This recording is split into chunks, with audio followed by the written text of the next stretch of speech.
We're here doing an experimental podcast. We sure are. It's going to be called, maybe it's still called Being in the World, but we thought about, we both have this ambition of, or dream of having a talk show, but then we thought, why not do a walk show instead of a talk show? It's a walk show. It harkens back to the Platonic tradition of having philosophical dialogues while walking. Tell me more about that. How did they? Yeah, I think most of the Platonic dialogues were conducted on foot, as we're doing now. People were walking, and in fact, the most famous student of Plato, Aristotle, started a school that were called the Peripatetics, which meant the people who go for walks, walk around. And I think Nietzsche also said that his best thoughts were had walking. Yes, yeah. I think he said, I mistrust, something along the lines of, I mistrust any idea that I come up with like inside sitting down. I should be walking around the Alps, Sils Maria.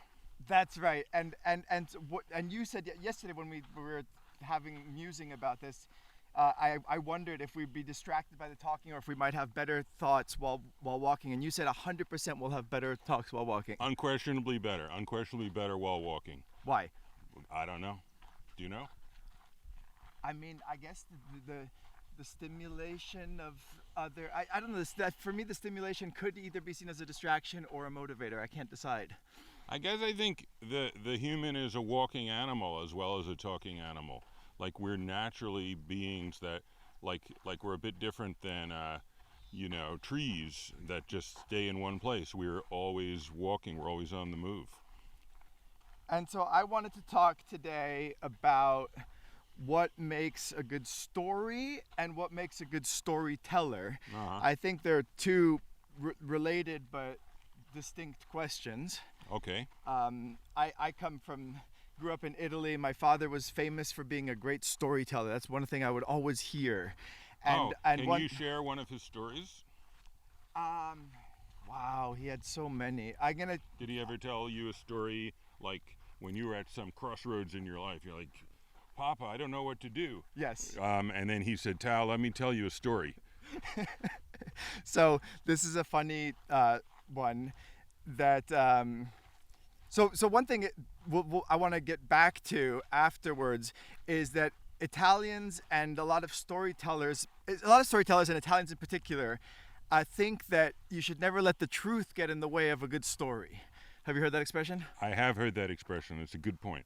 And I always wondered how many of my father's stories were exaggerated in the service of telling a good story. Uh-huh. But then often I would get corroboration from others, and they were mainly true, but sometimes he would go really wild because he thought it was boring to tell a story as, something happened to my friend. So he would say it happened to him, even though it happened to a friend of his. And that would be really annoying to my American, more literal truth-loving side. Sure. And when you said, Papa, you betrayed me with this fake story, what did he say? I think he would be interested in the entertainment and the deeper truth you might find from the story. So Sounds good. He would say that, I think Werner Herzog has this idea of there's different types of truth. There's the accountant's truth, which is what you could find in the phone book, like this is the person's phone number, but it's not a very interesting or helpful truth. And then in the work of fiction, you might find a deep truth, even though the story didn't literally happen. Right. It would just be something that you could learn something deep from. You don't care that, a novel that you read isn't quote unquote true, but you're still finding truth in it, right? Right, and I suppose we could say that the statement that the novel's fictional truth is a deeper truth is itself literally true. Like the accountant can take that to the bank. It's actually true. You think so? Oh, yeah. That's why you've made your life about telling stories, even though you love the truth. Yesterday you said, we're winding around, but I will get back to my father's story. I believe you. But yesterday we were talking... I don't believe you. Yesterday we were talking about whether there are truth... You can leave this a little lower, I think, hopefully. Fair. But pointing upward. Let's track that. Okay. So because I don't want to cover No. your beautiful face. Thank you. So yesterday we were talking about whether there's such a thing as philosophical talk that goes above and beyond politics. My friends who are very interested in politics say, no, all things are political, and all, the kind of deepest interpretations of things come down to politics. And you and I disagreed with that. And one thing you said was that there's a kind of search for truth that goes beyond politics. Oh yeah. By the way, I think it would be funny if we encountered one of your political friends on the road. Like if this were truly a platonic dialogue, we'd be walking along and we'd run into a friend of yours who's on the way to the party conference. And where are you going? And like, I'm holding a picket sign. But yeah, I was proud of myself. I thought I came up with an ingenious argument yesterday as to why everything is not politics. Because I thought, imagine that I had absolute power over all my fellow human beings on the planet. Either through fear of me or ideally through love of me. So every single other person would do whatever I wanted them to do. And therefore, the political problem will have been solved for me. I have absolute power. Does that mean that the problems of my life have therefore been solved and all questions that I have been answered? What do you think? I think no, because I agree with you. Right. I think no too. So that was the challenge I would put to somebody who says that all questions are political. Well, suppose you and your party, you and your friends have absolute political power. You really don't have any more questions? What an uncurious person! An uncurious person you are. But you also related it somehow to truth. That's why I brought up the conversation of yesterday. You said something about some seeking after truth, and the reason I'm bringing this up is that then you ended up dedicating your life to telling not true stories by being a writer of fiction. So I'm wondering, like, the relationship to truth and philosophy, and then storytelling and truth. Okay, well, let me first make a deflationary move, which is truth is it's that virtue of communicative acts by which we're able to reveal about something what we want to reveal about it. So to say that, let's take an interesting fable, a simple story. The story of the boy who cried wolf. Are you familiar with that one? Of course. Okay. So is that a good story? It is a good story. So why don't you give it in a nutshell? Well, so there was a boy who was bored with his job as a shepherd. No one was paying attention to him. So he said, a wolf is coming, and everyone came running out and paid attention to him, even when there was no wolf coming. And he felt great because he was like the celebrity of the town. And then he did it again, and everyone came running out again. And then he did it again, and everyone came running out again. And then people stopped coming out. And then a wolf came, and he said, wolf, wolf. And nobody came running out, and it ate him. The end. Okay, what makes that such a good and classic story? Well, I think it reveals something true about human life. I mean, it reveals something true about the relationship between us and our fellow people, and danger and warning and boys, and stories. So it's true. And somebody who had said, well, did it actually happen? Was there a particular boy who cried wolf and then was eaten by a wolf? Well, maybe not literally, but it happens every day. People are always using communication to serve the role of getting other people to care about them and pay attention to them. And they're always sort of caught between these two rocks, I'm going to reveal it and I don't care what will happen to me, versus I very much care what's going to happen to me. I want people to think I'm a lovely storyteller and pay attention to me. And between these two rocks, we're constantly being ground into the fine flour and bread that we are. And is this what you said? You talked about wanting to make a deflationary move about our truth and politics story and our truth and story storytelling story. I do. So I do want to make such a deflationary move, or maybe it's an inflationary move. But in any case, I'm just saying The Boy Who Cries Wolf is a true story. What does that mean? It reveals something. About the world. About the world, about life, sure. And so is that what truth is? Just revealing something? Yeah. Aristotle says for something to be true, it's to say of what is that it is and what is not that it is not. That sounds about right. It does sound about right. That means a lot He of was a things peripatetic. but a lot of things that aren't true then are true. Almost all of them. So that seems to defy basic logic. Well, logic, I think... P and not P. I think logic comes late to the game. I think there's lots of things that are P and not P. And logic... It's a bit like what your friend Werner Herzog said about the truth of the accountant. I mean, like think about how you wanted to be an accountant, what you would want to do. You'd want to say, if someone gives me $10 as a loan, I should pay them back.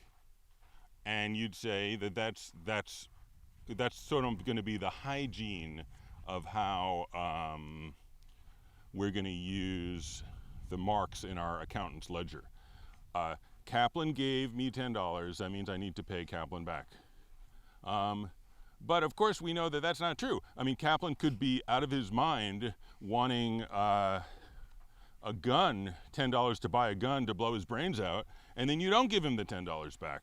So then you say, well, wait a second, is it true or not true that when someone gives you $10 and you promise to pay them back, you have to pay them back? Well, it's not exactly true. I mean, it's close enough for the accountant, but we don't want to live our lives entirely like accountants because it'll lead to horrendous injustice.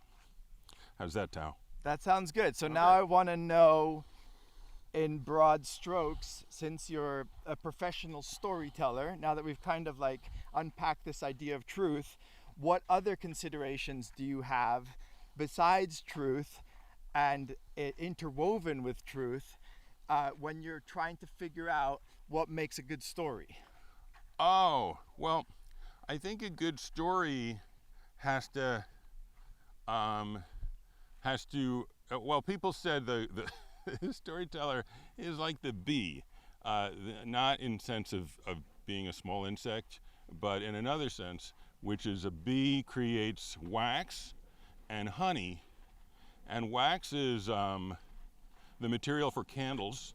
In other words, wax creates light, and honey is sweet. So I think that's what a good story has to do. It has to provide some illumination of our existence, and it also has to bring joy. It has to bring satisfaction. It has to have an erotic dimension.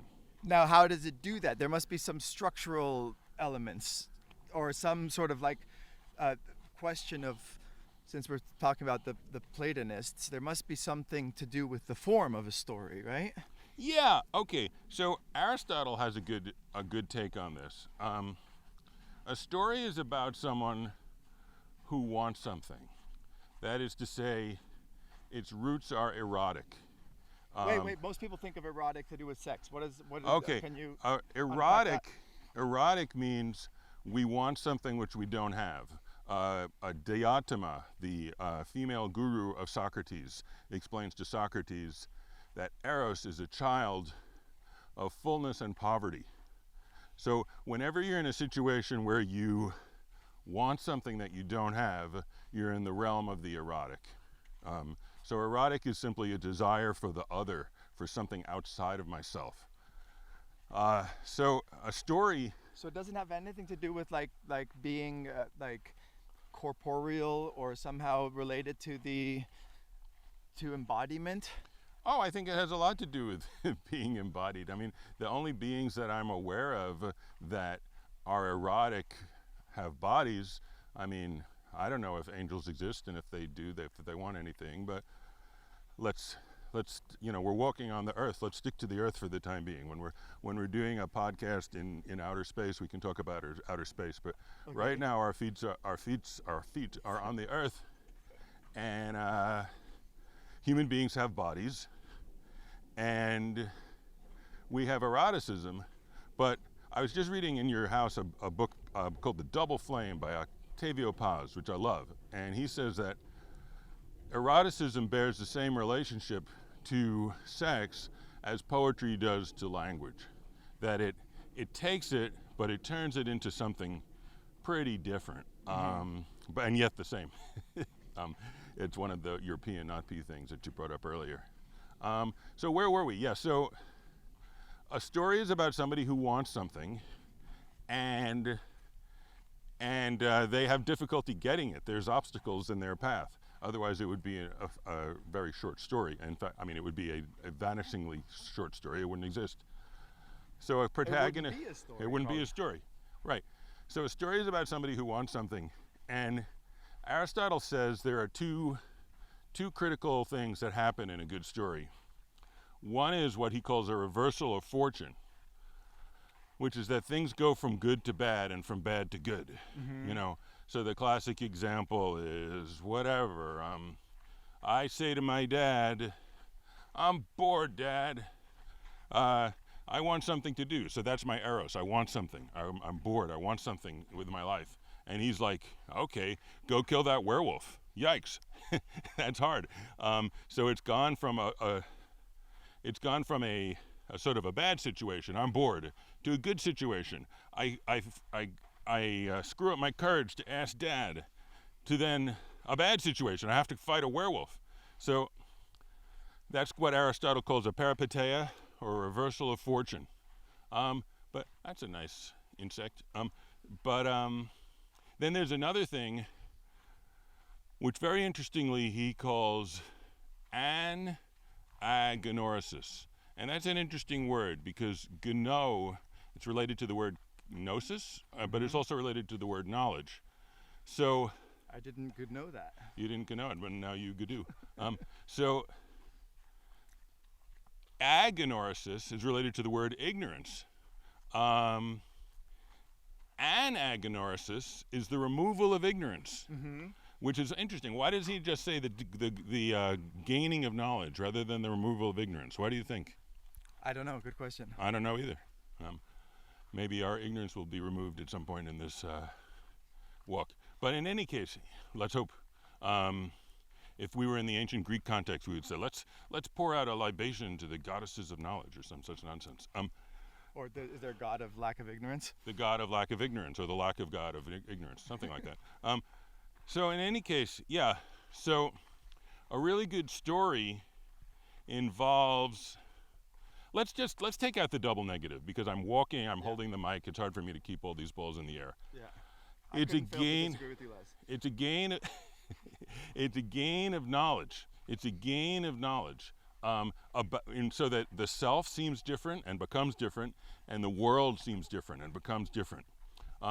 And that gain of knowledge comes with a change in fortune from good to bad, or from bad to good. So, a quiz for the viewers at home. If when you learn who you are, it makes your life go from very good to very bad, what genre is that? I don't know. Tragedy. Okay. So we all know the story of Oedipus the king, Swollenfoot the king, that he is searching for the cause of the plague that's afflicting the back to politics, the polity of which he's the king.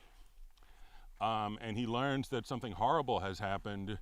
Someone has killed his father and slept with his mother, and he's trying to find out, who is this? Because when I find out who it is, I'll be the best king ever, and I'll save the town from the plague. So things are going good, but then he learns the nature of himself, which is what? You know that one.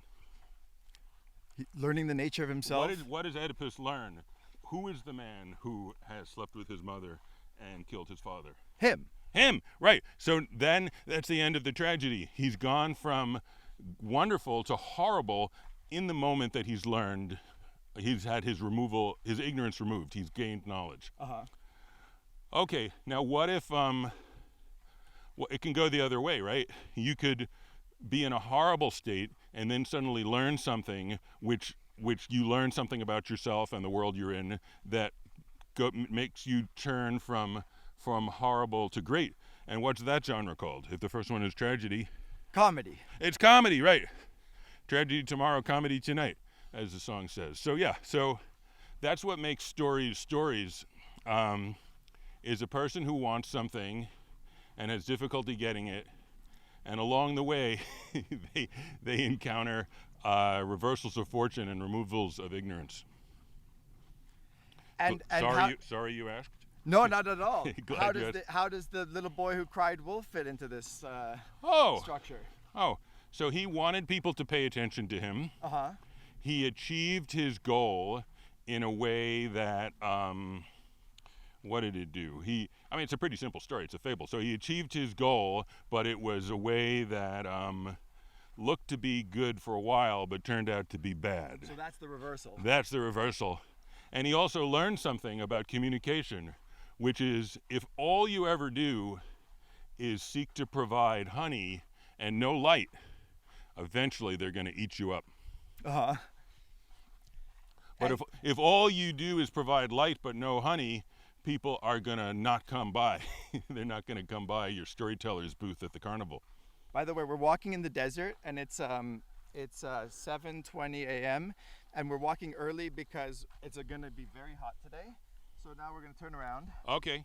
Because we're 22 minutes down, and it'll be 22 minutes home. All right. And by then, it's going to be really hot. Right. And then you'll see that we're so much in the world that greasy drops of sweat are pouring down our faces. Exactly. And because it's going to be over 100 today. And I just realized that when we turn, before the camera was favoring, no, it wouldn't change. Did it change? It looks like it's favoring me and it was favoring you before, but I think I was just doing this more. That should be fair. Make it fair. But I was thinking about this in terms of truth and fiction and storytelling, because I'm a documentary filmmaker primarily. You are. And I've always heard that documentarians should think more like narrative filmmakers, and narrative filmmakers should think more like documentarians. So everybody should think more or less the same? Okay. No, well, the thing is that narrative filmmakers should be seeking some truth, and documentary filmmakers should be seeking a story. Okay. Because if you're just documenting the truth, quote unquote, that could be really boring. And if you're just making things up, that could be not very illuminating. Sure. So that's why each one should try and learn from the other. And when you're making a documentary, you should constantly be thinking about, where is your story? And this is what I've been struggling with as I'm making a new documentary. Where is the story? And when you came and watched the very rough cut yesterday, you probed me and interrogated me about the emotional need, and I think that's probably another element of a good story, right? It has something to do with uncovering something that's not just facts about the world, but something to do with our emotions. Some facts that we care about, yes. That's what I called the desire, the erotic dimension, that there has to be something that you want or you fear. That sounds right. And then there's often an unexpected element that either surprises, delights, makes us laugh. I was thinking about an archetypal good story as a joke. Yeah, for sure. And in my mind, that is the thing that I referred to as the removal of ignorance that causes a change from good to bad or bad to good. In the case of a joke, it's from bad to good. Because one of my favorite definitions of music I've ever heard is the surprising fulfillment of expectations. Heck yeah. And so I feel like a joke does that, in that it makes it doesn't totally deviate into some place that doesn't make any sense. No. But it takes you by surprise in a way by kind of bait and switching on you, right? Yeah. That's true. And a good story, I found that short films are best when they resemble jokes a little bit, in that they have a kind of punchline. Whereas in a longer film, you can be more like a novel, where it doesn't have to have this kind of more superficial punchline. It can be Yeah, although sometimes it can be nested dolls, that one punchline will lead to another punchline. There's a lot here. So my father was. Look at all these ants. Yeah, there's so many. We're in deep in nature here. Just show around here. Show the ants. No, I can't because I'd have to switch the camera to the other side. Oh, okay. I thought because they would need to sign releases. Yeah. See, there's a good story, and an unexpected. So my father was a famous playboy. He was born in 1924. So this year in December he would have turned 99. Okay. So you have to like take into consideration that he was living in another era. Sure. Because, obviously mores change, and the very idea of a playboy nowadays probably is a little bit offensive. Well, was he deliberately a transgressive person? He was, wasn't he? Yes. So he knew what the mores were and deliberately violated them. Yes.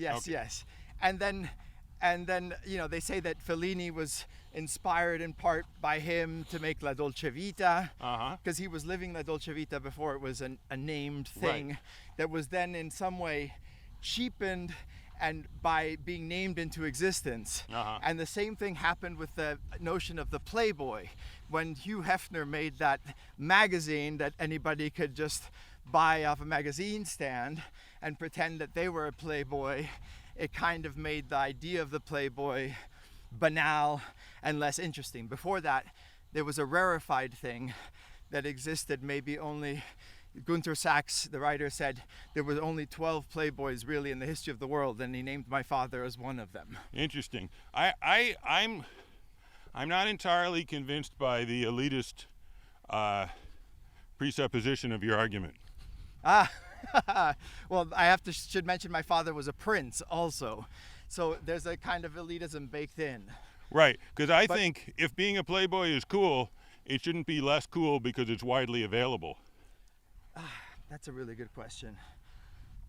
See, now we're getting into more politics than storytelling, but also truth. I don't know. Well, we can put a pin in that, because I want to hear the story your dad told you. He was good friends. As more background, he was good friends with Salvador Dali, and Dali used to hang out with. He used to say that he liked hanging out with hippies and anarchists and people who didn't have anything, and with princes and aristocrats, because both of those represented an opposition to the bourgeoisie, which was the middle class. And the bourgeoisie, what was wrong with them is that they were against imagination. Okay. So it wasn't rarefied, but there was a kind of anti middle of the roadness that I think is worth Is thinking the bourgeoisie against imagination? Is that true? I think so. I think that the petit bourgeois, the idea of the kind of person who's, the suburbanite, who's very attached to kind of a limited view of morality and of what life can and should look like, is kind of structurally opposed to imagination, I think. Yeah, I'll put a pin in that too. I don't believe that, but let's not. There's so many ways we can go, but I personally don't think that's true. So there's a little bit of old-fashioned views of class, of sex, and all of this stuff. So I want to put lots of large red flags in the story for that, because I want to contextualize it in a way that maybe forgives him in advance for some naughty behavior. So I would say, if you were telling this as a story, you wouldn't forgive him in advance. Let him be sinned, let him sin, be punished, and then be forgiven at the end. Right. So I was heartbroken, age 14, and I went to my father looking for advice, and he told me that when I was your age, or maybe 25, and he was much older, so 14 and 25 weren't that different to him. Sure. to me, it seemed like he was talking about an alien by talking about a 25-year-old. Right. But he said he was in the south of France and he met this beautiful woman and he proposed to her that they take his little boat and go along the coast of the south of France, and they should go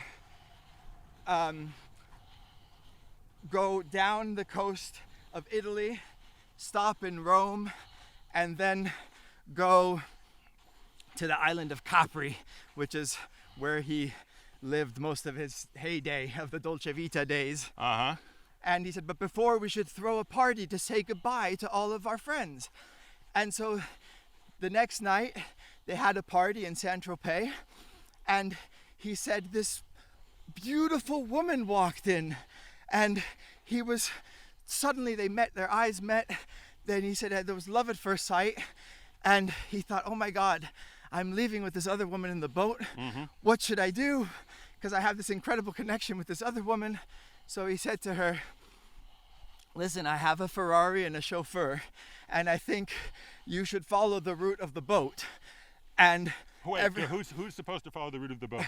The new woman. The new woman, okay. The new woman could follow the route along land, and that he would, every chance he could get, he would go and see her off of the boat.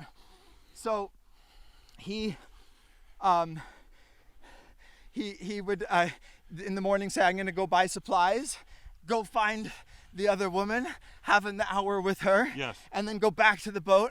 And these dual trips were going on, one on land and one on sea. And they did this all the way to Rome. And they land in Rome and they go to the Excelsior Hotel, which is a beautiful, very stylish hotel that still exists. And he realized that he was very much more in love with the woman in the car that was in the car. Mm-hmm. So he said, and he said, this is where I was a little bit too impulsive, but he said, I'll be right back. I'm gonna go get some cigarettes. And I went down and saw the other woman. I said, let's go to Paris. And we took off together. And the woman was worried about me in the hotel. And so she called my wife. Uh-huh. All of this, I didn't know he was married at the time. And my wife went there and had to go rescue this other woman. Yes. And then he said, I went to Paris and I walked into a hotel with this woman, and this was a week later, and who does he see in the lobby but the woman he left in Rome? And he thought, oh my God, I'm about to get slapped in the face and someone's gonna make a scene. And she came up to him and said, Dado, I've done this to so many men, and no one has ever had the guts to do it to me. Interesting. Shall we be friends? And she put her hand out and he said, we remained friends forever after. And I think the moral of the story was, Tao, you're 14 years old. Don't worry about your broken heart, because there will be many more. So my question is, I'm more interested in your story than in your father's story. So you're 14 years old, your heart is broken, and your dad tells you this incredibly braggadocious story of his own sexual exploits with 3 women. How did that make you feel? Yeah, we could psychoanalyze this for another 10 episodes of the show probably. Well, I just want to know the story that you're telling, not the story your dad is telling. Yeah, I mean, I think that I've had to overcome a little bit of... No, not the psychoanalysis, because that's theory. How did it make you feel when he told you the story? Oh, I think it served its purpose in the sense that it put things into perspective, and it made me laugh. So tell the story, not going into the speech of the theorist, but in the speech of the storyteller.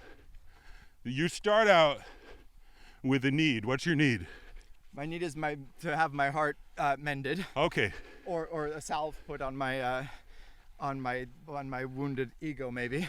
Maybe, or maybe you want this woman who broke your heart. Yeah. Who is she?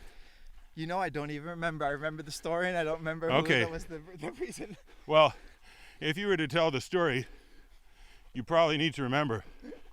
But let's call her Beth. So 14-year-old Sal is in love with Beth, and Beth says, I like this other guy Frank better, or whatever. Uh-huh. And then he's crying, doesn't know what to do, goes to his dad, one of the 12 greatest playboys in human history, and says, Dad, my heart, I need Beth to be happy. If I don't have Beth, I'm gonna die.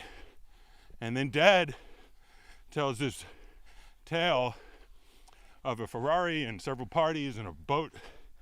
And then how do you respond? You remember? Well. You have to remember to tell stories. Yeah, I know. But I remember the story, the contents of his story, and the context of him telling it in a seemingly very inappropriate time that I found and still find humorous. But I tell you, this was 31 years ago. My father's long passed. I know. And so the rest of the details are a little bit vague. Right. Well. At best. Right. He would have just invented probably something to make it a better story. I guess fill in that detail. When you're telling the story, it seems to me, I as the audience member want to hear, were you happy? Were you jealous of your dad? Were you angry at your dad? Like, I want to know what happened to your emotional need that you started out with. Right. Yeah, and this is, again, you're very good at uncovering. This is what makes you a good storyteller and a good interlocutor and a good philosopher, is to look for that emotional need. I think that's a really good lesson. Because I think that theory is often, this is a lesson from Kierkegaard, but you don't need him to tell you that. Theory is often a way of escaping emotional pain. Theory is a way of escaping emotional pain, yes. And that was the problem you had with my film a little bit. Correct. And I think the film is a fantastic film, potentially, because it's a. Can I say something about it? Or yes. Okay. Just in broad strokes, please. Well, in broad strokes, it's a story of a filmmaker who's blocked because he's been addicted to certain kinds of modern technology like Instagram, which is numbing him out to his emotions. And then he finds this beautiful, much younger woman and commences a relationship with her. And she says, she smokes. And he says, I want you to stop smoking. I love you, you're gonna die of cancer. And she says, well, I want you to stop hiding from your true vocation, wasting time on the internet. And they make an agreement to do that. But then she starts vaping and he starts messing around with ChatGPT and making a movie about computers. And then the lover says, this is so boring, I don't want you to make a movie about computers. I want you to make a movie about me. Well, no, she doesn't say that.